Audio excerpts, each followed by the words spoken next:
David, thank you so much for speaking at TEDxBeaconStreet and sharing Thank your you. ideas. Yep. It's fun. I actually really enjoy this, and it's pretty exciting to talk to people who actually care about these things.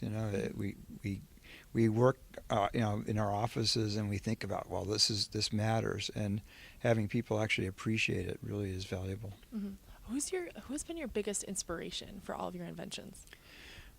There have probably been three, and they all kind of overlapped a bit. Starting with Ivan Sutherland, who invented interactive computer graphics. And he did that for his PhD thesis. He created a system called Sketchpad. And Sketchpad's really interesting because it's not just kind of graphics moving around on the screen, but it's actually a conversational system where you could draw something kind of rough and the computer would finish it up for you. So it was very symbiotic. So the things that the computer was good at, it would do. The things that humans were good at, he could do. And it really was this kind of force multiplier in terms of what the computer could do with the human. It was extraordinary. He later went on to do the first real VR AR system in 1968. So he kind of laid the groundwork for a lot of what we're seeing today. And in fact, a lot of what he had working then is pretty damn similar to what we have today. It's not, we haven't really invented beyond that too much. The second guy is Doug Engelbart.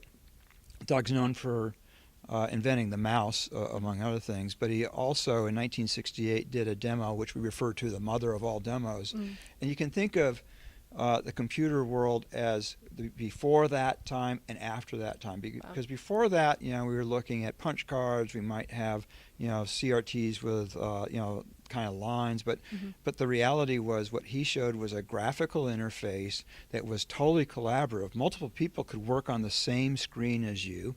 It had hypertext. He had even video conferencing built into the system. 1968, and he demonstrated for this for the first time.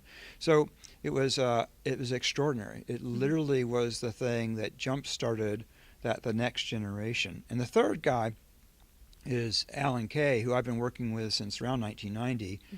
And he came up in 1968 with this idea of the Dynabook. The Dynabook is almost exactly the same size and weight as an iPad. Had a keyboard, had a bitmap display on it, and it was basically, realizing that he'd seen a CRT that was a little bit, maybe an inch square. He realized that in a number of years it was going to be big enough that you could actually treat it like a piece of paper, and you could put the whole computer behind it. And they did. And that actually led to a system called the Xerox Alto at Palo Alto Research Center, and they referred to that as the interim Dynabook. It was a bigger computer. It wasn't portable, but the idea of the bitmap display, the kind of interaction model that they had. In fact, they designed the programming language, which was called Smalltalk, for kids to be able to program with.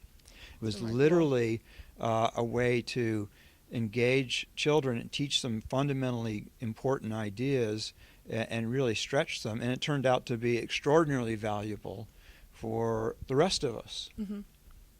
So how can we work together across generations to keep progressing? It's a really big challenge because today people don't really see that historical context. They don't really know where the Macintosh and Windows and smartphones came from. And the reason it's really good for them to see that arch, is because these guys set a vector back then. They defined the direction of the technology, and we are certainly on that vector, but we're nowhere near close to the vision that they had of where things would go. They started literally with a blank piece of paper, and they invented a future that we live in today, and yet their ideals or ideas were transcending what we think of today. And so understanding that vector, understanding the direction it goes in, is an extraordinarily powerful thing. So what we really need to be able to do is not just tell people how to program or how systems work, but have them understand the scope of where the stuff came from so they can then invent what the next stuff will be. And that's really probably the most important challenge that we have. We're not teaching the kids that kind of perspective, and they're losing out on way more than they think. They think, well, I'm learning how to program.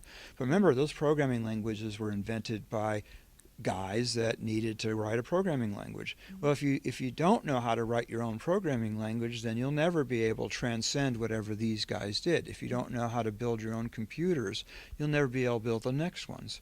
And we're not done by a long shot. So what is your biggest takeaway that you want your audience to receive? I think that the world as it is came from some magic that people did many years ago, but we're just starting. The reality is, as Alan says, computer science hasn't been invented yet. VR hasn't been invented yet. I mean, we see these really cool systems, but the reality is we're kind of at the ground floor, in the basement maybe even. And so the implications, applications, and capabilities of these next generations of systems and software haven't been discovered.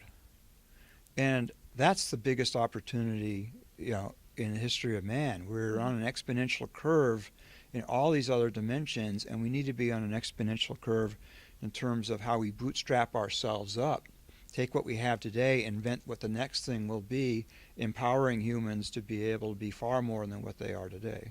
That's the exciting thing to me. Excellent. David, thank you so much for sharing your ideas with the world. Thank you. Pleasure.